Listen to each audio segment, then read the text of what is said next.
Ya Pak Agung, eh, tadi barang impor itu kan yang media untuk pengirimannya bisa melalui kontainer, bisa melalui kargo ya ke Indonesia gitu. Nah, Iya, mode of transportnya. ini saya sedikit bertanya lain Pak. Pada waktu tanggal 5 Februari, tante saya dari Amsterdam ke Indonesia, itu dia menggunakan flight ke Indonesia dalam rangka kan keluarga lelayu. Nah, dia bawa 2 koper, kemudian satu isi coklat buat ponakan-ponakan, satu isi skincare buat sepupu-sepupu yang dewasa dan parfum-parfum lainnya buat oleh-oleh keluarga besar. Tapi memang tidak baju-baju itu sedikit gitu, memang hanya untuk semua oleh-oleh. Nah, pada waktu di Bandara Soekarno-Hatta itu ada pengecekan khusus gitu kan, random beliaunya kena gitu. Dan itu saya mau tanya di sini, Pak, nilai value berapa yang bisa dianggap itu barang pribadi? Karena setelah pengecekan dari bea cukai itu kita dikenakan biaya termasuk kategori kurir impor gitu. Makanya kata kurir impor itu apa gitu.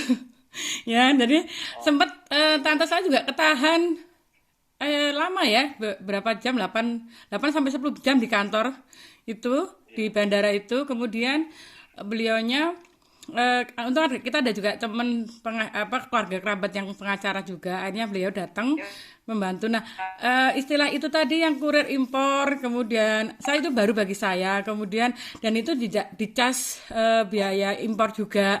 Nah, yang saya tanyakan nilai berapa itu dianggap barang bawaan adalah nilai pribadi. Kalau di Eropa itu kita ada per tanggal 22 Januari kemarin kita ada yang namanya standar luggage international flight untuk yang passengers gitu, ada barang-barang bawaan 30 tuh isinya apa saja. Nah, kalau di Indonesia terutama yang di cukai ini sendiri atau yang importir ini yang di kelas ini itu kategori yang mana yang dimasuk impor, kategori mana yang pribadi, karena saya pingin kok tante saya bawa barangan pribadi masuknya malah kurir impor. Nah, ini kata baru bagi saya sih Pak, mohon pencerahannya.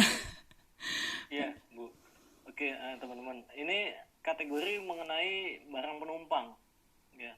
Kalau di regulasi barang penumpang ini kan mengisinya dengan custom deklarasi pemberitahuan impor barangnya gitu, bukan dengan PIB. Ya. Nah, ada batasan, memang ada batasan Bu yang menjadi batasan pembebasan untuk barang penumpang. Ini maksimalnya $500 per penumpang per kedatangan. Ya. Jika dinilai, ya nanti pasti akan dapat pengecekan tuh. Jika penilaian petugas ini, oh ini barangnya terkategori sudah melebihi batasan wajar penumpang gitu kan, gitu. Bawa misalkan bawa parfum gitu kan, bawa parfum, eh, memang sih parameter wajar atau tidak sangat relatif Bu, tidak ada, setahu saya tidak ada batasannya berapa sih jumlah wajar yang diwajarkan gitu kan, yang tidak terkategori barang, bukan barang pribadi gitu. Ini relatif sih, memang tidak ada batasan, maksudnya tidak ada aturan yang memandu kita, oh ini jumlahnya harus 3, oh ini jumlahnya harus 4, jumlahnya harus 5, baru setelah 5 baru dianggap sebagai barang non pribadi gitu. Setahu saya tidak ada, belum ada aturan itu yang memandu itu. Jadi justifikasinya memang masih justifikasi petugasnya tersebut gitu, seperti itu. Menganggap ini wajar atau tidak gitu, seperti itu. Mungkin saja kedapatan waktu justifikasi itu Ibu dianggap oh ini sudah melebihi kewajaran penumpangnya gitu. Nah, selebihnya ini ya kan ada $500 nih per penumpang. Ketika nanti dihitung dia lebih nggak. Jadi kalau sudah lebih dari 500, selisihnya itu baru menjadi tagihan ke kita gitu. Misalkan kita di justifikasi, oh nilainya setelah dihitung harusnya ini 900 nih nilai bawaannya gitu. Nah, 900 dikurang 500 dulu baru selisihnya 400. $400 ini menjadi dasar kita membayar biaya masuknya. Begitu sih Bu. Kurang lebihnya begitu Bu. Gitu. Berarti intinya Jadi sebenarnya istilah tahunya mereka itu oper dari mana Pak? Karena itu kan bagasi tertutup semua ya, kita 2 koper tuh tertutup semua. Mereka tahunya dari mana gitu? Apa itu dibuka nggak? Biasanya dibuka loh.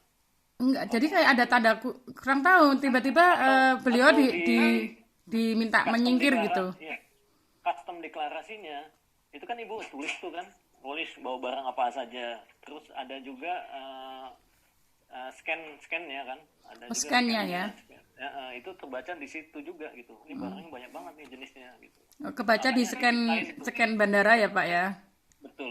Dari situ Itu mereka makanya hanya mengetahui apa aja barang isiannya.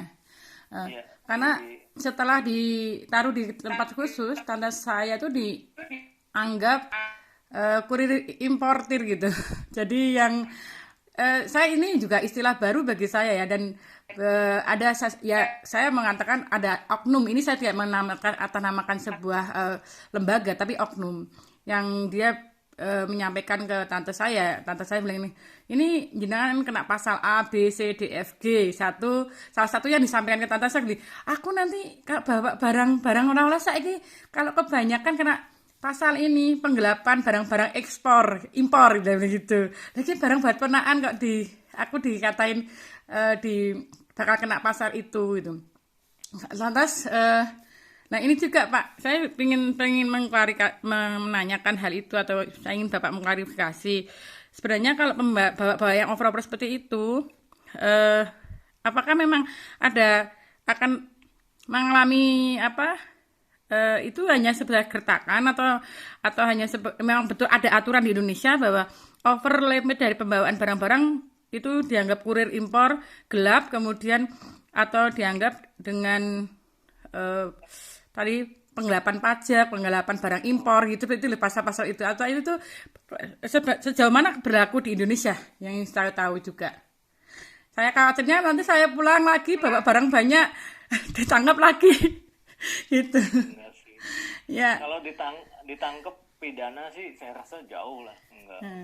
Karena kalau pemeriksaan secara kepabeanan itu kan hanya mengejar ini sebenarnya pemenuhan kewajiban atas terutangnya biaya masuk ini kan gitu.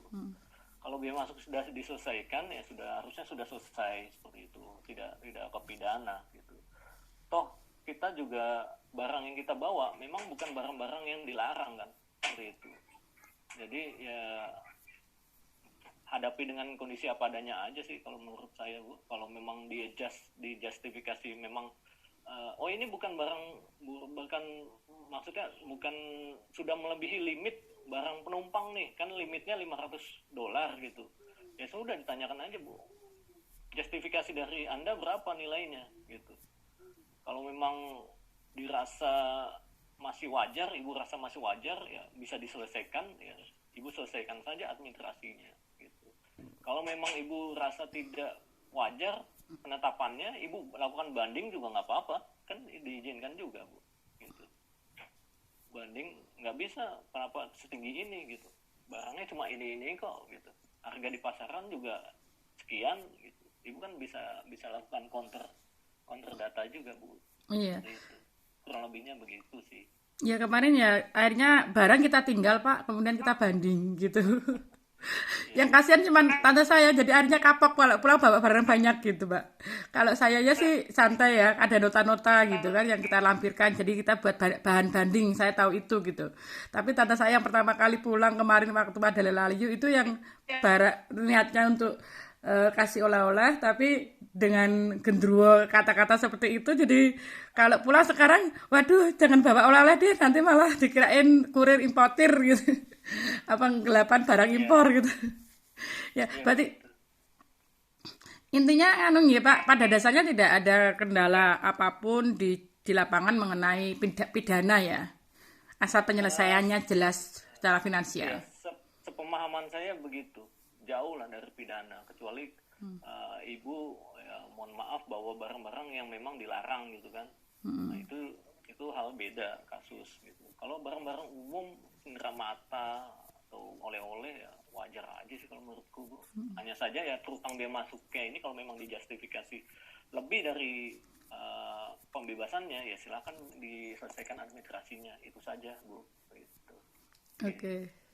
Oke, Ya, Richard terima ada kasih. yang nanya juga ya. Makasih ya Bu Pak Putri. pencerahannya hari Ya, ini nggih. oke. Matur suwun. Bu Putri, untuk